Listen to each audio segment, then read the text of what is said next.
So just as a quick review, parallel lines, they just have the same slope, right? We know they have the same slope. And then perpendicular lines, the slopes are opposites. Again, that's the sign is going to be either positive and then it'll be changed to negative.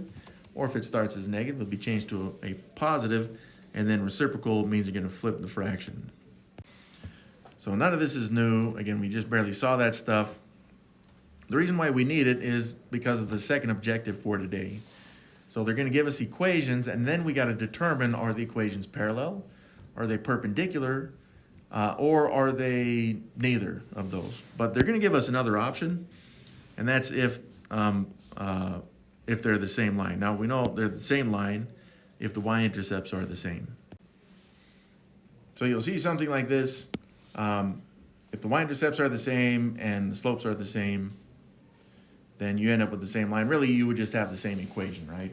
So if you see that the equations match, of course, they're going to be the same line. But we have to keep that in mind for some of these assignment problems, because it's going to say, could you have the same line? And you could, if the slopes are the same and the y-intercepts are the same. So for this one, the nice thing about this first equation, yeah, it gives us the slope. Now you can't see it, so if you need to show it, do. But right here, I can see my slope on this equation right now. It's 1. You can make that 1 over 1, but we're just going to be checking the slopes, right? The other thing I notice right here is that it gives me the y-intercept of 0, 4. So for the other equation, which is not in slope-intercept form, we're going to have to change this one into slope-intercept form, which is y equals mx plus b, where m is the slope and b is the y-intercept. So let's take that equation, let's change it into slope-intercept form. Now this equation, by the way, it sets up a little different than what we're used to seeing. In the past, we've seen x's first, x term first, and then y terms. Now it's y terms first, x terms for a second. So you got to be careful with that. We would like to take that 3y and just be able to drop it, right? So I don't want that minus 3x there, so I'm going to have to zero that out by adding 3x to both sides, which does zero that out. That's the whole plan.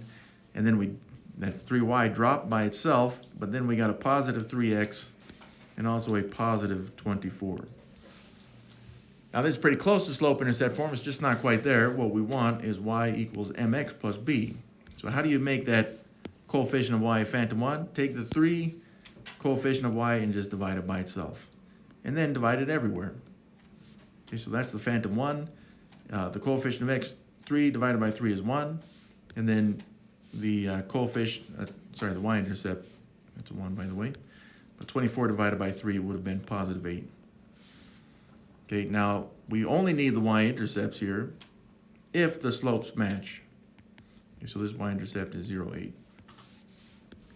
And we do have a slope here. That is 1. Okay, so the first thing I see is that the slopes do match. This slope is 1, this slope is 1. I can see here that I have the same slope. Okay, so since I have the same slope, it has to be either that the lines are parallel, or it's the same line, right? So right now I can cross out, it's neither parallel nor perpendicular or perpendicular. Okay, it has to be either parallel or the same line, and that's because the slopes are the same. But then I see my two y-intercepts. I've got 0, 4 and 0, 8. Those are different y-intercepts. And that tells me that the lines are parallel. They cannot be the same line. So it has to be this one, parallel. So this is the way it'll look like on the assignment. You just click on the one that works.